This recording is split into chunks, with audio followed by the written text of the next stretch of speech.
की पेडण्याची जी पुन्हा होण्यापेक्षा पेडण्याचा जो दसरा आहे तो दसरा सर्वात फेमस असा आहे.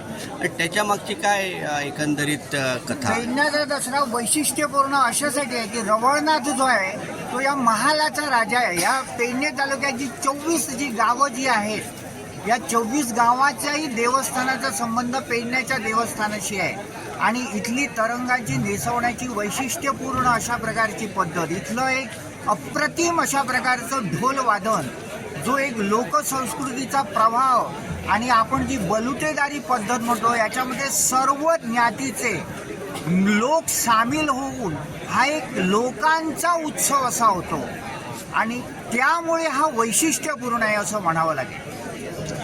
आज एकंदरीत जी पुनाव जी आहे त्या पुनवेचं मेन गाभारो केले आणि एकंदरीत कशा पद्धतीने पुनाव साजरी केली होता? पेडण्याचा जो दसरोत्सव जो आहे त्याचा परमोत्कर्ष बिंदू म्हणजे आजची पेडण्याची पुनव आहे. आणि आज आपण आजूबाजूला बघत आहात की अफाट जनसागर पसरलेला आहे पाऊस असून देखील. आणि ही पेडण्याची पुनव वैशिष्ट्यपूर्ण आहे. अधिष्ठान मांगरातून आता तरंग पहिल्यांदा बाहेर पडली इथं 12:30च्या सुमारास आणि त्यानंतर मग ती एका अधिष्ठानाचा जो कोपरा जो आहे तिथं नेम करण्यासाठी जातात आणि मग ते नेम केल्यानंतर ही तरंग जी आहे ती हजारो भाविकांना रवळनाथाचं तरंग कौल देतं. हा कौल झाल्यानंतर साधारण 2 तासांनी ही तरंग राजांगण जे आहे त्या राजांगणातून बाहेर येऊन तिथं भूत काढण्याचा जो विधी जो आहे तो भूतनाथाद्वारे तिथं रवळनाथ भूतनाथद्वारे केला जातो.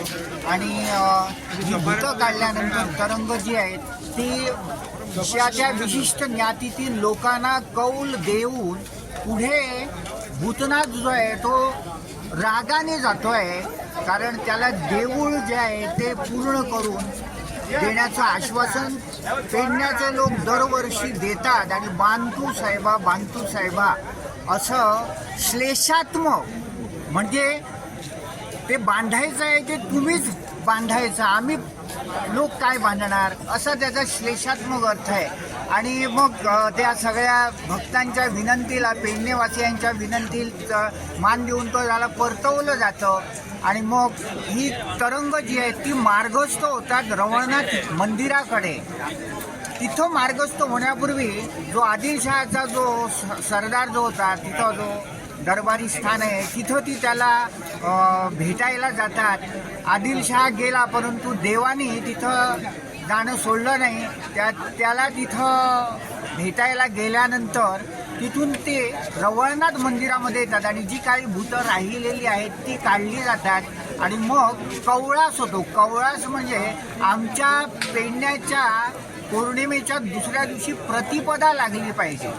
कोजागरी पौर्णिमा काल झाली पण आज पेडण्याची पुनव आहे आणि सकाळी प्रतिपदा लागणार आहे. आणि त्या प्रतिपदेला कवळास होऊन ती तरंग जी आहे नेसवली ती सोडवली जातात आणि परत ती व्यवस्थित रीतीने परत मांगराकडे येऊन ते ठेवलं जातं. आणि मग अशा रीतीने दसऱ्याची सांगता होते. आणि हा दसरा पाहण्यासाठी केवळ गोव्यातून नव्हे कर्नाटक त्याचप्रमाणे महाराष्ट्रातून असंख्य भाविक लोक ज्यांची इथं दैवता आहेत. मी तर असं म्हणेन की केरळ मैसूर या बाजूने सुद्धा लोक येतात. एवढे आमचे पेडण्याचे लोक सगळीकडे पसरलेले आहेत आणि परदेशातूनही येत आहेत.